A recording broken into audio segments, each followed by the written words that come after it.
la cordial bienvenida a este su tercer y último encuentro sincrónico correspondiente a la Cátedra de Derecho Civil 3, que es el derecho y las obligaciones, y en la tarde de hoy pues estaremos con la última unidad,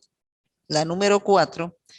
en la cual corresponde a los efectos de las obligaciones. Precisamente esta figura de los efectos de las obligaciones, en la cual pues la encontramos a partir de la norma del 1264 y siguientes del Código Civil. ¿En qué consiste los llamados efectos de las obligaciones? Y primeramente tenemos que entender algo muy especial, lo que son efectos de determinada situación por el cual pues va a ser el resultado en la cual va a producirse dentro del mismo, bien sea que la misma se haga o no se haga. Entonces, aquí en el tema de las obligaciones, el efecto fundamental y como lo establece el concepto, es que la institución jurídica de las obligaciones tiene como entre sus principales efectos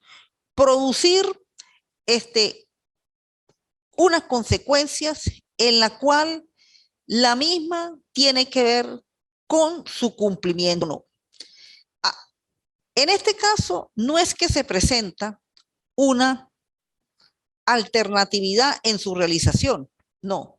sino que el efecto que va a producir en la obligación como institución jurídica es que ella en un primer momento tiene que cumplirse. Es decir, cuando se lleva a cabo la relación obligatoria, ejemplo, un derecho de crédito o un crédito, lo principal es que al realizarse la obligación, ella tiene que cumplirse. Eso es la premisa fundamental. Y en caso de que la misma no se cumpla, es decir, esa obligación no se pague, ese crédito no se pague, pues viene precisamente el equivalente, que es precisamente responder con el patrimonio del deudor. Por eso es que cuando la deuda no se paga voluntariamente y en especie, es donde viene el cumplimiento por equivalente, que es responder por medio del patrimonio. Y eso precisamente dentro del título tercero relacionado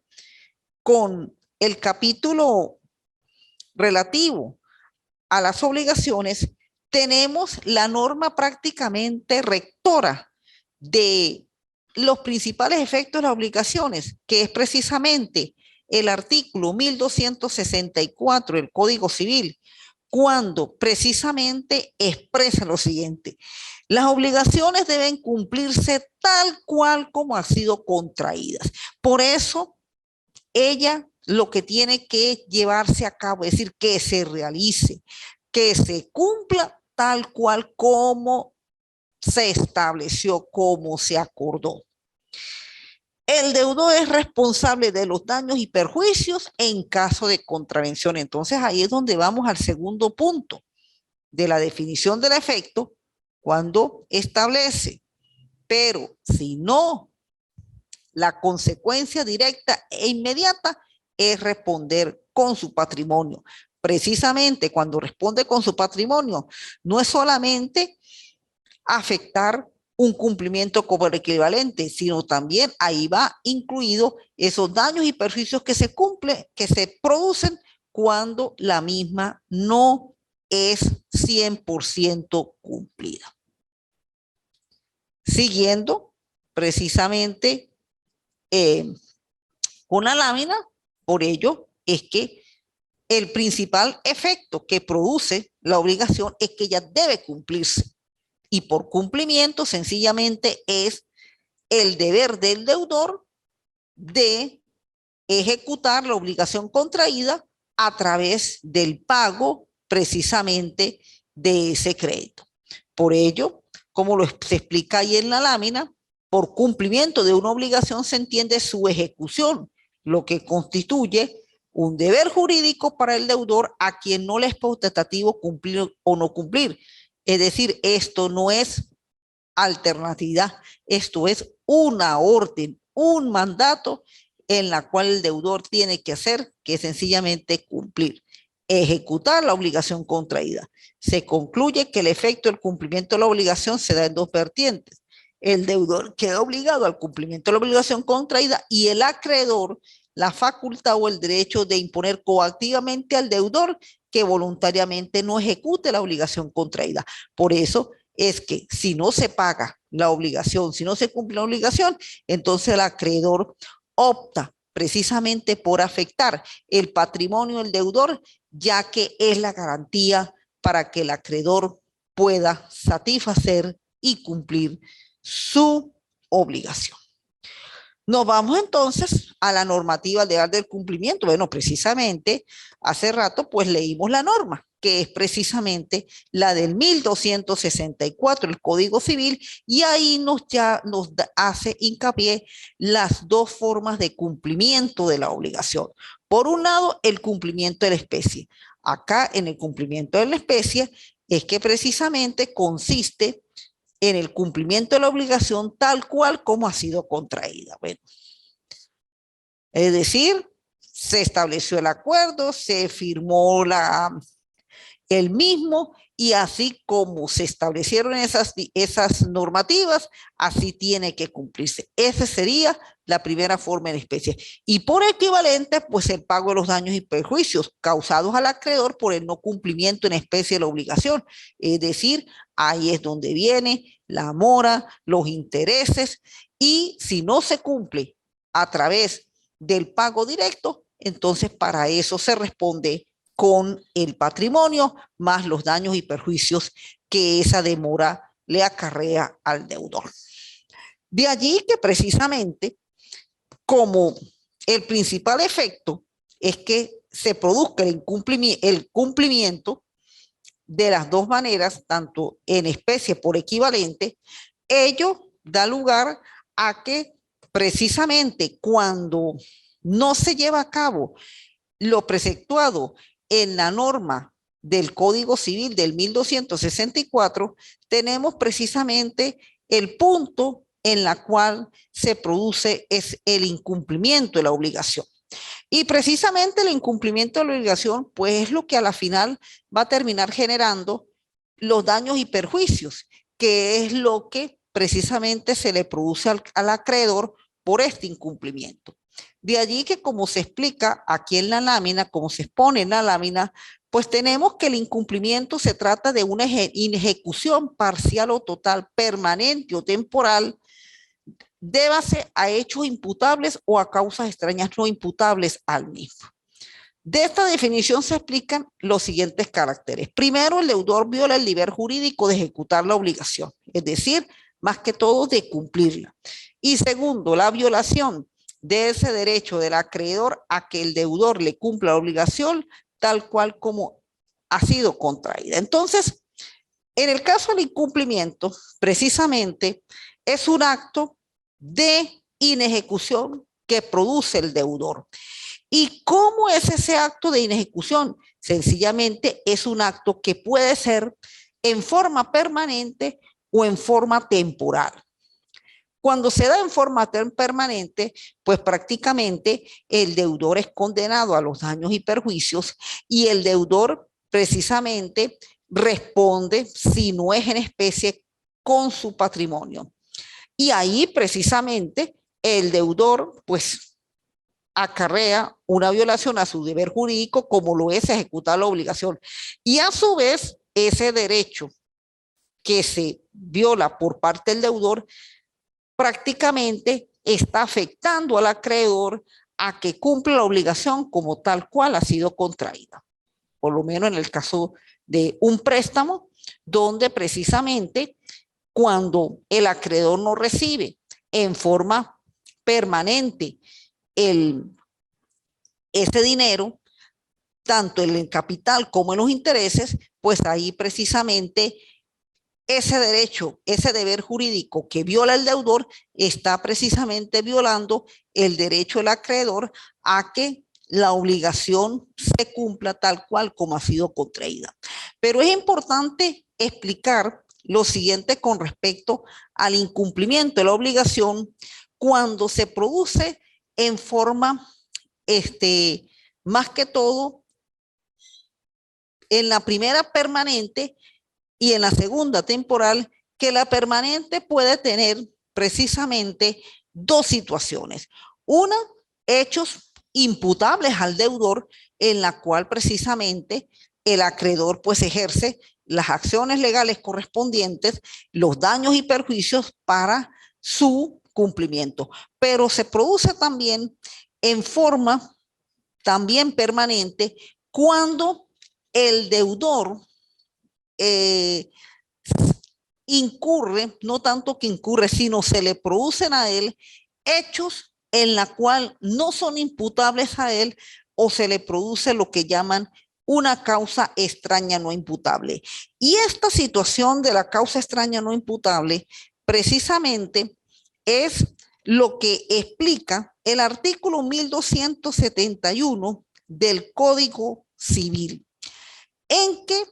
además precisamente de producirse el incumplimiento en forma permanente o también en forma temporal, pero por hechos que se produce al deudor, la norma permite como una especie de excepción siempre y cuando esos hechos en la cual el deudor incurrió para el incumplimiento no fueron producidos por él o fueron producidos por una causa no imputable extraña a él. La norma del 1271 establece lo siguiente: el deudor será condenado al pago de daños y perjuicios, tanto por inejecución de la obligación como por retardo en la ejecución, si no se prueba que la inejecución o el retardo proviene de una causa extraña no imputable, aunque de su parte no haya habido mala fe. Entonces, la figura precisamente de ese incumplimiento temporal o parcial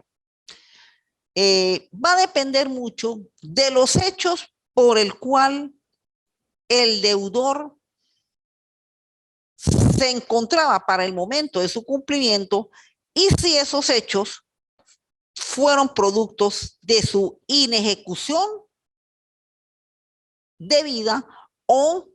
una inejecución producto de situaciones en la cual no tuvo nada que ver. Antes de explicar esta norma, pues aquí tenemos en la lámina unas formas de incumplimiento por su naturaleza, según su duración y según el origen en la cual consta esos hechos. En la primera puede ser total o parcial, también llamado cumplimiento defectuoso. En la segunda, el incumplimiento permanente, definitivo, incumplimiento temporal. Y en la tercera, de acuerdo a los hechos o las causas que se puedan producir, sean o no imputables al deudor, se encuentra el voluntario, el involuntario. Entonces, precisamente, en la situación de la causa extraña no imputable, por el cual produce el incumplimiento, la norma del 1271 tiene que ser una norma en donde el deudor va a tener lo que se llama la carga de la prueba para demostrar que él no fue causante de esos hechos en la cual le impidió que cumpliera con la obligación. Las obligaciones, bueno, ya el efecto principal del cumplimiento de las obligaciones, de tal cual como ha sido contraída. En caso de contravención,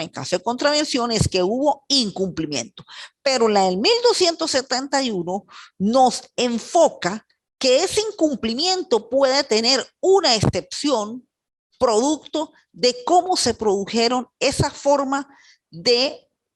darse los hechos si el deudor fue partícipe o no de la misma y por lo tanto no pudo cumplir con su obligación. En un primer momento, sí, el deudor será responsable de los daños y perjuicios en caso de daños y perjuicios, tanto por inejecución de la obligación como por retardo de ello. Entonces, aquí tenemos la forma de incumplimiento temporal o permanente. Inejecución que si no prueba que la inejecución o el retardo proviene de una causa extraña que no le sea imputable, aunque de su parte no haya habido llamado fe. Acá, donde vemos después de la coma, como retardo en la ejecución, es si no prueba que la inejecución o el retardo proviene de una causa extraña que no le sea imputable. Es decir, se tiene que producir hechos en la cual el deudor nada tuvo que ver con la realización de esos hechos. Y para ello, pues naturalmente, la doctrina enfoca y algunas normas también cuáles serían esas razones por las cuales el deudor pueda probar, al tener la carga de la prueba, que él no participó en la producción de esos hechos y que por lo tanto le impidió cumplir con la obligación. Entonces, esa sería una manera en la cual el deudor pues pueda verdaderamente justificar que le fue imposible cumplirlo y tener incluso hasta momentos en la cual pues tenga oportunidad de volverlo a hacer sin que le afecte su patrimonio. Entonces tenemos que dentro de lo que establece la ley hay unas razones por las cuales forman la situación de la causa extraña no imputable. Primero, el caso fortuito y la fuerza mayor. Bueno, mayormente el artículo 1272 del Código Civil, pues establece que cuando se producen este tipo de hechos, pues el deudor puede quedar eximente de cumplir con la obligación. El deudor no está obligado a pagar daños y perjuicios cuando a consecuencia de un caso fortuito o fuerza mayor ha dejado de dar o hacer aquello que estaba obligado o ha ejecutado lo que estaba prohibido. Es decir, en la cual, por lo menos, situaciones que no puede prever el deudor, situaciones en la cual correspondía, por lo menos, el pago de esa obligación y producto a situaciones en la cual se presentaron de una manera imprevista, pues él prácticamente se ve impedido de poder ejecutar esa obligación y por lo tanto no puede quedar obligado a llevarla a cabo aquello en la cual estaba prohibido. En el hecho del tercero, en la cual impide que al deudor el cumplimiento de una obligación y que es originado en la actividad y conducta de una persona que sea totalmente ajena y distinta a la persona del deudor y el acreedor. En el hecho del príncipe comprende todas aquellas disposiciones prohibitivas o impeditivas emanadas del Estado por razón de interés público general que necesariamente deben ser acatadas por las partes y causan un incumplimiento sobrevenido a la obligación. La disposición debe ocurrir que nazca la obligación, antes que nazca la obligación, por supuesto, y ya que si ocurre la disposición después de esta, no se hace imposible por la causa extraña no imputable, sino por tener un objeto ilícito. El hecho del acreedor, la pérdida de la cosa debida, la culpa de la víctima, pues sus situaciones más que todo, las 4 y 6, situaciones personales, y la 5 es aquello que prácticamente sirve como la prestación por el cual tiene que cumplir el deudor. En el caso del hecho del tercero, ocurre cuando por su actividad intencional o ocultosa impide el cumplimiento del deudor, por lo que el acreedor debe desarrollar una conducta racionalmente que haga posible el cumplimiento, que haga imposible el cumplimiento del deudor de su obligación. En la culpa de la víctima, cuando la actuación culposa de la víctima ha sido la causa única y exclusiva del daño. El agente causante del mismo queda exonerado de la responsabilidad y la pérdida de la cosa debida. Esta forma hace imposible el cumplimiento del deudor y no siendo imputable, a este se producen los efectos liberatorios consiguientes. Bueno, ¿cómo funcionan todas estas causales desde el punto de vista del deudor poder ejercer la carga de la prueba por el cual se produjo una causa extraña o imputable? Primeramente, para que estas situaciones se produzcan, una de las formas es que todas estas situaciones hagan que el deudor se le impida de cumplir voluntariamente su obligación. Es decir, acá ese incumplimiento prácticamente es un incumplimiento involuntario, es decir, actúa, le tocó incumplir en contra de su voluntad, no porque no quería hacerlo, él quería hacerlo, pero prácticamente producto de estas 6 situaciones, no se produjo la situación como es. Tanto en la fuerza por el caso fortuito como en el aspecto de la pérdida de la cosa, pues son situaciones en que producto de situaciones sean humanas o sean prácticamente producto de la naturaleza, pues hace que precisamente la actuación del deudor sea una actuación verdaderamente involuntaria, es decir, él actúa de una manera que le prohíbe ese cumplimiento de la obligación. En el caso del numeral 2, el 4 y el 6, pues ya son más que todo situaciones precisamente producidas por personas, tanto un tercero a las partes, acreedor el deudor, del mismo acreedor y hasta también de la víctima, que en otras palabras estaría dentro de la misma persona, el acreedor. Es decir, son comportamientos de ellos que hacen que precisamente el deudor, pues involuntariamente no pueda cumplir con la obligación. Y eso precisamente tiene que tener su carga de la prueba para que de esta manera se convierta en una causa extraña no imputable y de esta forma, pues el deudor pruebe que quede exonerado del cumplimiento de la obligación. Y con respecto al hecho del príncipe, pues esto es una situación más que todo que tiene que ver con los organismos del Estado. Muchas veces en situaciones los gobiernos tienen que dictar algunas medidas, algunos decretos, por el cual, pues para velar por el bien público, por el colectivo, pues tenga que dictar ese tipo de medidas. Y en algunos casos puede afectar algunas relaciones obligatorias. Entonces, muchas veces, mientras dura ese tiempo de la medida, pues precisamente durante ese tiempo, el deudor de una manera involuntaria,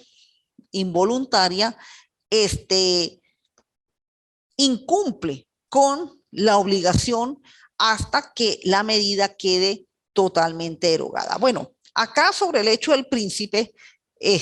podemos mencionar el caso que tuvimos precisamente desde hace 2 años con el inicio de la pandemia del COVID. El hecho de la pandemia del COVID que afectó a todo el mundo y que todavía pues ya en menos cantidad, pero seguimos con la secuela del COVID, produjo que los gobiernos dictaran una serie de medidas, una serie de decretos por el cual afectó en muchos aspectos los derechos de créditos de muchos acreedores, por lo menos dentro de ese decreto que se estableció producto de la pandemia del COVID, recuerdo en el 2020, en la cual quedaron suspendidos los cobros de los créditos. Ahí tenemos un caso donde precisamente, producto de esa norma producida por el Ejecutivo Nacional, pues el deudor involuntariamente, pues no estaba obligado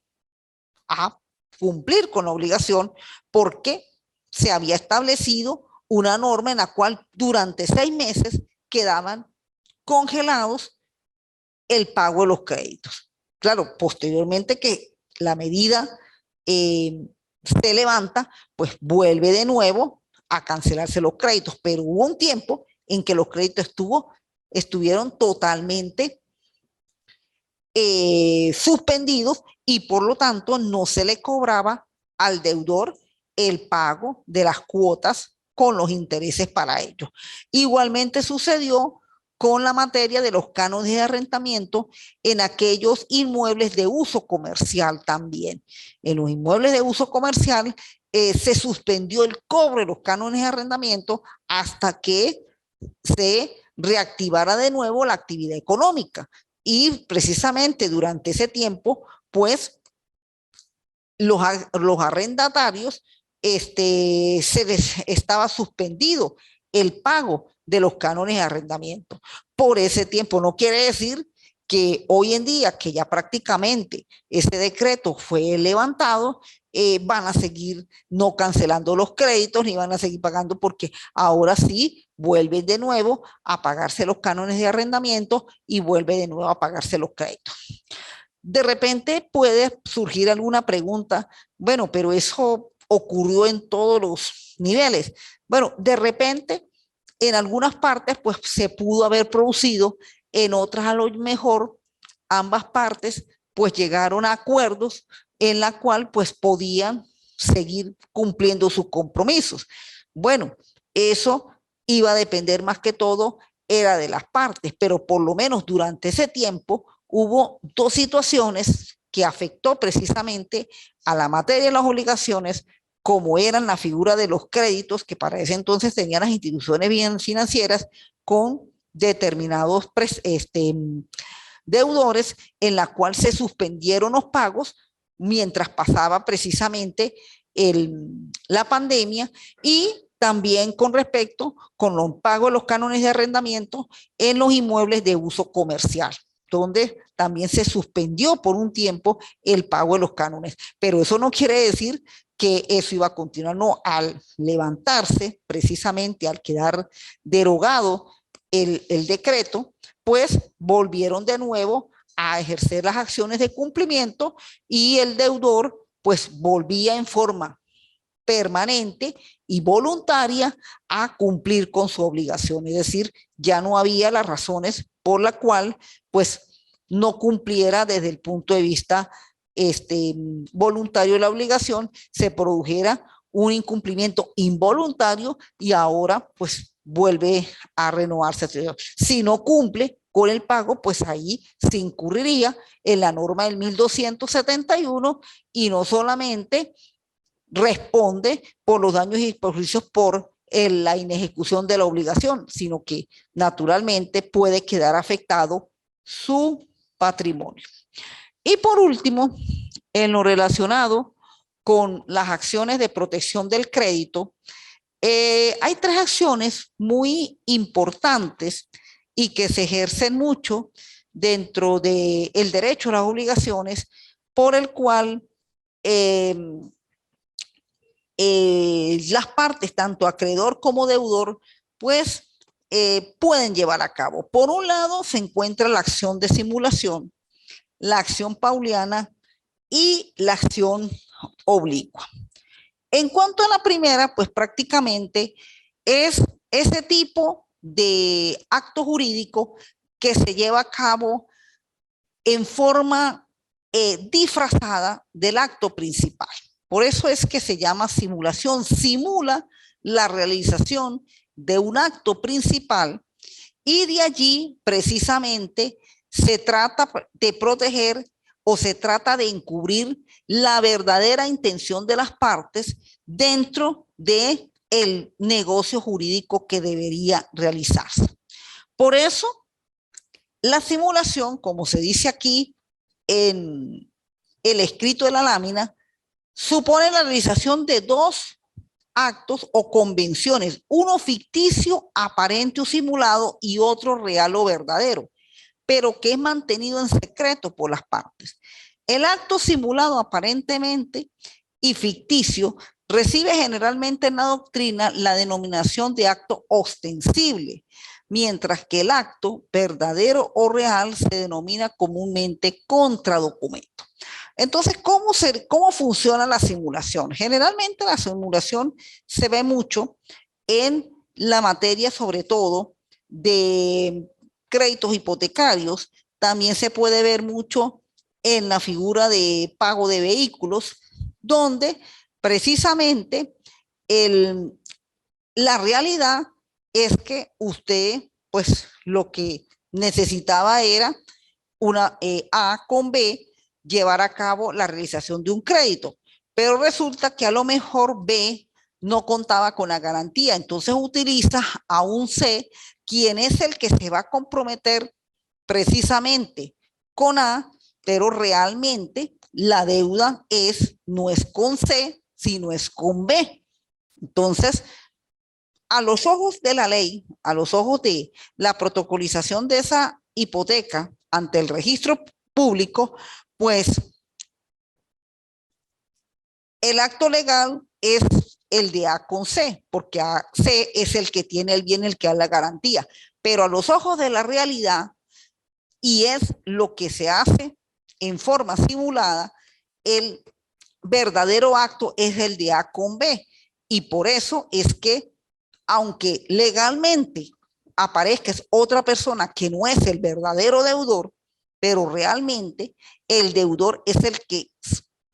tiene que comprometerse con el acreedor que está. Entonces van a surgir la realización prácticamente de dos documentos. El documento simulado es el que va al registro y el documento real es cómo naturalmente o realmente ocurrió el negocio. Esas situaciones de simulación son muy comunes dentro de la actividad jurisdiccional en los procesos y por eso es que generalmente pues esta figura se maneja a través de dos negocios, uno el real y el otro el aparente, que el aparente termina siendo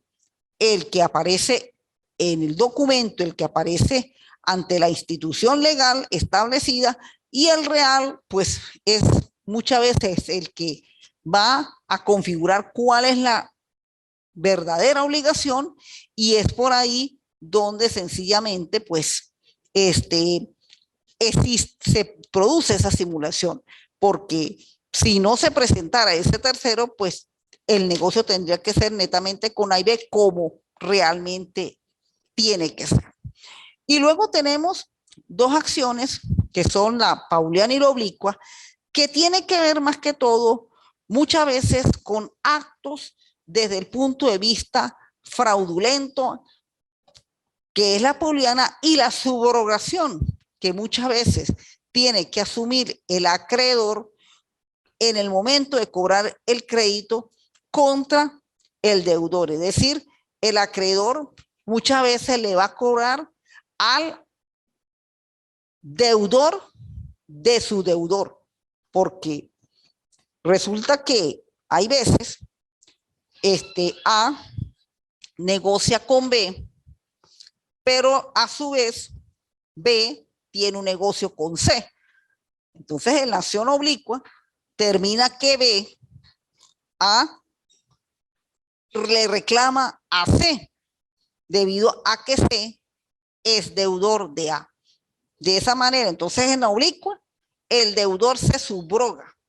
perdón, el acreedor se subroga prácticamente los derechos del deudor de su deudor.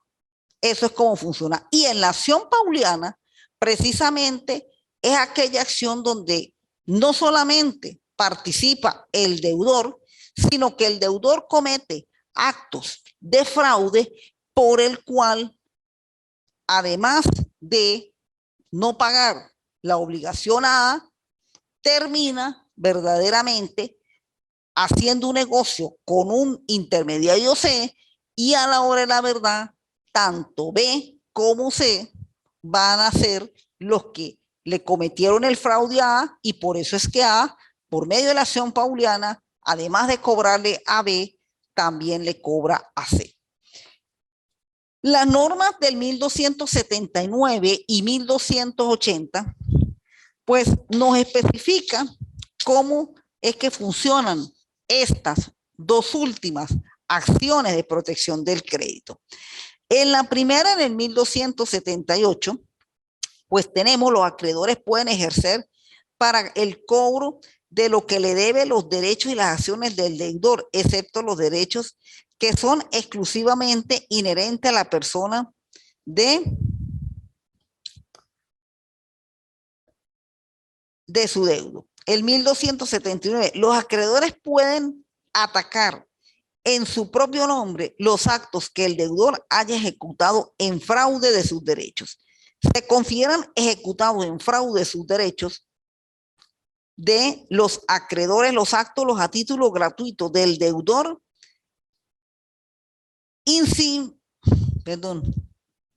incipiente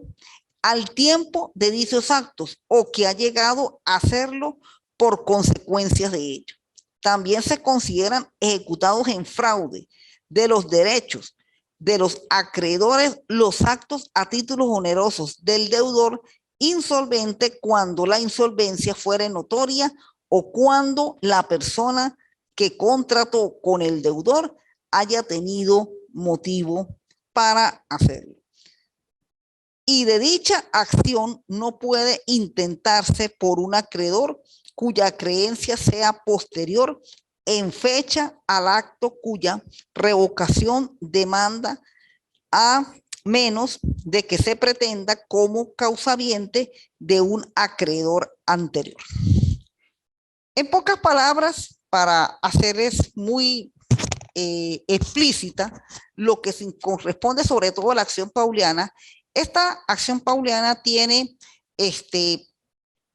la gran fortaleza de que el acreedor pues no quede burlado de su acreencia cuando el deudor lleva a cabo actos para evadir el cumplimiento de la obligación. Por lo menos esto se produce mucho con las llamadas ventas por notaría. Aunque ha habido ya normas en los registros que esas ventas pues no se realicen, sin embargo todavía se presentan algunas situaciones que las hay ya en muy poco nivel. O en el caso sobre todo que se está viendo últimamente con las llamadas ventas privadas, esas venticas que a veces hacen las personas con respecto a mano o tipeados en computadora y luego posteriormente acuden ante el órgano jurisdiccional a los fines de su reconocimiento de contenido y firma. Precisamente ante esas situaciones pues se presentan muchas habilidades, sobre todo de algunos vendedores, de precisamente no hacer con una sola persona, sino también hasta con 2 y 3 personas. Es decir, por un lado, hace esa venta privada que de por sí no debería ser así, porque la venta por lo general tiene que hacerse ante el registro público respectivo, donde se encuentra el inmueble. Hace esa venta privada, llevan precisamente esa actuación, reciben el dinero, porque eso sí, reciben el dinero y posteriormente, entonces tenemos la situación donde ese mismo vendedor termina vendiendo a otra persona hasta por registro. Entonces queda una situación en que hubo un primer vendedor, un primer comprador, donde precisamente no fue satisfecha su acreencia, que es la entrega del bien. Entonces ahí es donde ese comprador, por medio de la acción pauliana, puede precisamente demandar a su deudor, en este caso el vendedor, por ese acto fraudulento que hizo cuando le termina también vendiendo a otra persona el mismo bien, porque lo grave no es que le vende una parte de ese bien, no, es que vende el mismo bien, es decir, vende el mismo bien por el mismo precio a 2 veces. Entonces, cometió fraude tanto el vendedor original y ese comprador que a sabiendas que ya ese bien no le pertenecía a esa persona, acepta de nuevo el bien, paga un nuevo precio y por eso es que precisamente ahí es donde el deudor comete con ese tercero ese acto fraudulento. Es decir, para evadir su cumplimiento ante el acreedor, en este caso, ante quien le compró, entonces ese vendedor utiliza un tercero que es otro comprador y hace ese mismo traspaso de bien. Por eso es que ese primer comprador tiene esa acción pauliana para precisamente exigir los daños y perjuicios y hasta anular la venta, esa segunda venta realizada. Y la oblicua, pues precisamente es una acción de subrogación por el cual el acreedor asume el cobro de quien fue deudor de su deudor. Por lo menos contrataron a I B, pero B es acreedor de C. Entonces, como B tiene que pagarle a A, C tiene que pagarle a B, por eso se forma una curva oblicua. A termina es cobrándole a C, ya que C pues es deudor de B y B a su vez es deudor de A. Entonces se va a directamente cobrarle a C y de esa manera libera a B y cumple con la obligación. Bien, bueno, de mi parte, pues como le dije al inicio, este es su último encuentro sincrónico, en la cual correspondió a la unidad número 4 de el derecho civil obligaciones en su primera parte. Como les informé al inicio, pues se va a dar un periodo prácticamente hasta el 31 de julio para tratar de presentar todas las actividades. Quienes no lo han realizado, todavía se les va a dar esa oportunidad, ya que a los alumnos que forman parte del convenio IEPSI-UDEFA, Universidad Falcón, pues tienen todavía ese tiempo para que puedan presentar sus actividades y así pues lograr precisamente cumplir con los objetivos de la materia de derecho civil. Se le ha dado esa actividad porque realmente todavía queda más de la mitad de la gente que no ha presentado la materia y por lo tanto pues se le está extendiendo ese lapso para que puedan pues presentar la misma y así en el momento ya cuando nos pida la coordinación entregar sus notas y de esa manera pues cumplir con el objetivo de la asignatura, que es impartir el conocimiento y, cómo no, los alumnos presentar sus evaluaciones, aprobados y aprobar de esa manera su materia. Bueno, ya creo que estamos finalizando este tiempo de clase. De mi parte, pues muchas gracias por la atención que me brindaron en estos 3 encuentros, donde precisamente se abarcó los puntos bien claros y directos de lo que corresponde con el tema de las obligaciones. En cuanto al primer tema, en qué consistía el derecho a las obligaciones, sus integrantes y sobre todo la clasificación y todo lo relacionado con la forma como se llaman las obligaciones. Luego, en el segundo tema, los elementos que forman la responsabilidad civil, la forma en la cual cómo se produce la responsabilidad civil, más que todo por el incumplimiento, y ese incumplimiento pues lleva precisamente a la generación de daño, y ese daño pues es lo que se responde desde el punto de vista de la, la misma responsabilidad civil. En cuanto también se explicó lo relacionado a las fuentes de las obligaciones, la tercera unidad, en la cual se tocaron los dos tipos de fuentes que hay, tanto las obligaciones extracontractuales, aquellas que se producen mediante determinados actos, en la cual pues generan obligaciones y hay que reparar daños, como sucede con el hecho ilícito, el pago indebido, el abuso del derecho, el enriquecimiento que sin causa. Y en cuanto a la fuente contractual, pues el contrato como fuente